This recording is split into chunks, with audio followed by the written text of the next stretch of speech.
歡迎大家翻到嚟啊！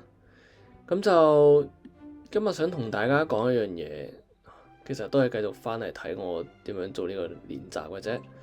咁就先回顧翻呢一個位置啊，好簡單嘅一個 swing 啦。呢度有一個 swing high 喺呢個位置，咁 swing low 就喺呢度，喺呢度 swing low。咁就好明顯，就暫時係講佢一個 down trend 啦，上面都係呢個十 high 鬆為主導，十 high 鬆喺呢度。咁就但係咧，佢細圖嚟講就係一個好靚嘅 up trend 啦，喺呢個位置。然後我哋可以睇翻1小時圖啊，睇翻1小時圖呢個就係細少少嘅 time frame。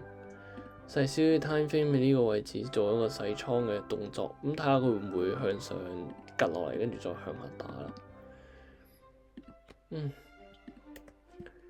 同埋唔知大家有冇試過，有時候明明交易得幾好嘅，但突然之間好似失去咗魔法咁樣，成個人咧係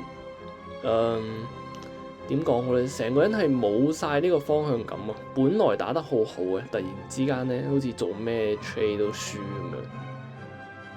我發覺有時候就會咁啊，可能唔知呢個係咪就係叫做 over trade 咧？但係我自己成日都係咁咯，即係有時候打得幾好嘅，成績唔錯啊，但係就霎時之間有一種睇咩方向都輸啊！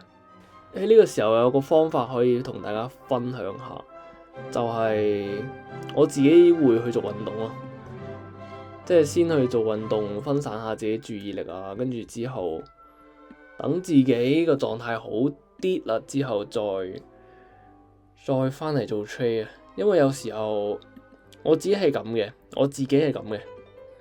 睇一個資產咧睇得太入神嘅時候咧，反而係會輸嘅，即係好似我啱啱呢一 trade 啊，呢一 trade 贏咗少少，咁但係好容易就會上頭咯自己，然之後就將啱啱贏嘅錢輸翻晒出去，好似而家啦，而家呢度佢一路掹上嚟，呢個入咗啦呢個 trade。咁睇下佢會點啦，好似發展得唔錯。Oh shit， 停咗，應該就去到佢最新嘅位置啦。緊要呢度自動幫佢止蝕啦 ，take profit 啦，暫時贏咗3000幾美金，都還可以接受。係咯，即係有時候 over trade 真係幾可怕，我自己覺得。如果大家都出現呢個 over trade 嘅情況，等自己思緒沉澱好啦，之後再翻嚟做 trade 都未遲。因為始終我覺得呢個狀態係非常非常之危險嘅，尤其是係啱啱做交易嘅人啦。如果係咁樣嘅話，其實輸嘅機會率係非常之大。所以建議大家有呢個 over trade 或者出現輸錢嘅情況，即刻終止交易。有內鬼就係你個心態。OK， 最後同大家 update 下啲資產啦。雖然我都唔知道係咪真係好多人去睇嘅，但係都 update 下循例上。就好似啱啱咁講啊，比特幣向下呢度洗倉，但係我見到嘅位置係呢個位置上，因為呢一個先係佢一個比較上靚仔有力嘅 demand zone 啊，呢一個位置其實先係一個 demand zone，所以我理想佢係上嚟少少，再抽翻落嚟洗走翻呢個位置，踩個 demand 再上。咁當然佢唔做都得嘅。再睇下呢個歐羅嚟講，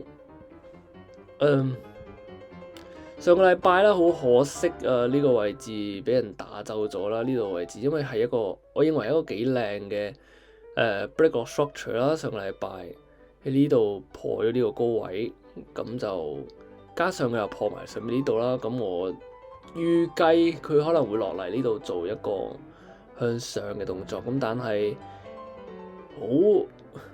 好遺憾地呢度冇做一個延伸啊。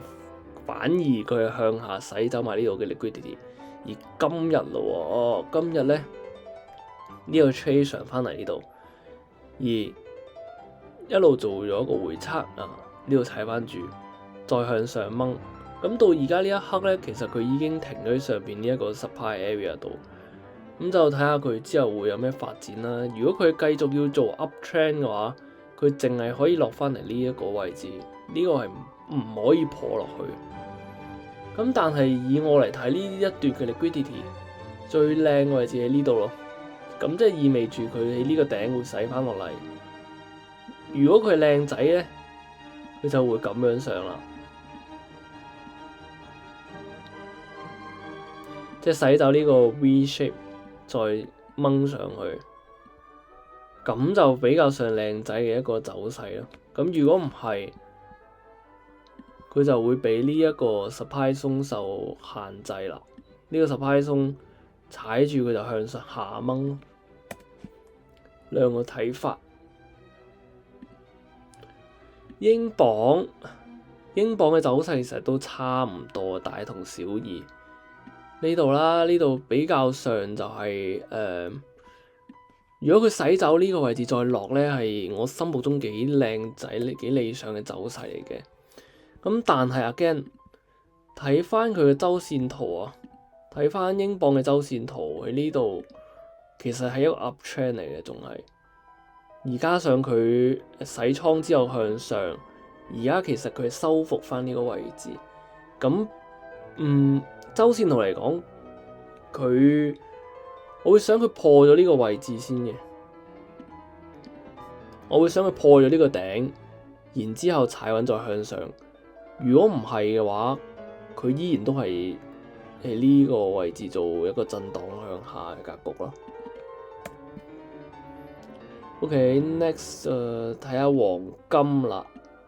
黃金已經冇得講，佢都係橫行啊，係咪咧？冇乜驚喜咧，黃金都係橫行嘅狀態，走勢一直都唔係好清晰噶啦。佢呢度落嚟，跟住掹上嚟。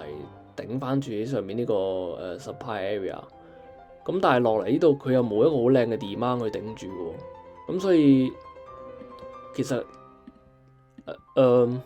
多數佢都會喺度做下震盪啦，等佢開邊啦，都係嗰句。黃金其實算係悶局嘅，我自己覺得。油啦，睇埋油啊！我記得我曾幾何時喺上個禮拜，唔係喺兩個禮拜前有講過油呢樣嘢啦。咁油呢度呢個係頂部好合理啦，係咪先？我哋睇翻4小時圖，其實佢同黃金嘅走勢相類似嘅，都係向上掹，跟住呢度踩翻住。咁呢度一路做緊橫行啦。如果佢係上嚟呢個位置，佢冇受呢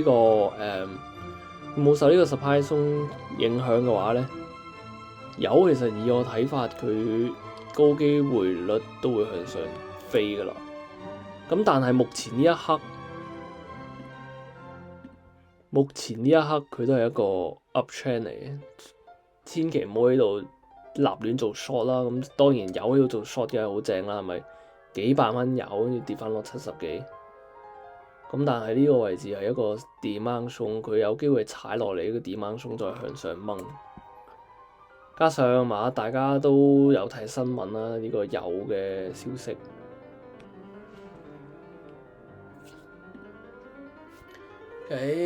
再俾大家睇一個我 mon 咗佢都幾耐嘅一個資產啦，呢個係瑞郎對日元。瑞郎對日元咧，大家見到上面一個非常之靚嘅平頂啊！呢度平到冇得再平啦，而加上佢而家踩咗落嚟呢個 demand zone 度啦，呢個細 demand zone。咁咁但係我對於瑞郎對日 yen 呢，我覺得佢都係會使上嚟呢度做一個假突破，再落翻嚟呢個底，做繼續 keep 住做橫行。好明顯，其實佢成個趨勢呢個位置已經減慢咗㗎啦。如果佢呢個位置係冇減慢嘅話，佢就唔會做平頂，佢會繼續向上抽。咁但係其實實質上你睇佢嘅 momentum 其實都唔係好大嘅。咁就係咯，有啦，日線圖嘅有啊，唔係黐線，日線圖嘅瑞郎啊，瑞郎日 yen 呢個係一個啱啱過係日線圖嘅瑞郎日 yen。咁如果4小時圖嚟講，下面呢個就係一個點樣鬆啦。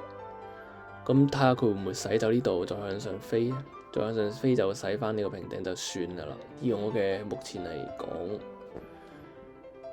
我睇佢就係會，我嘅 target 就係洗走呢個頂就算㗎啦。所以加上佢而家喺個 discount zone，揾機會做 long 其實都合理過揾機會做 short 嘅。係咯，同埋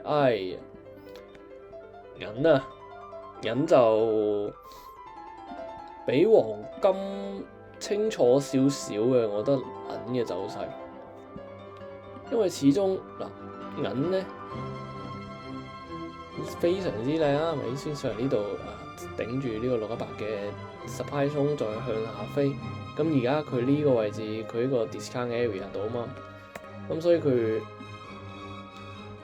等佢上翻嚟呢一個supply zone先啦。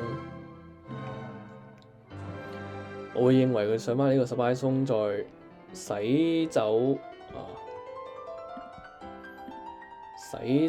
咗呢一個 liquidity 之後喺度做 short， 我會偏向到做 short 多啲嘅。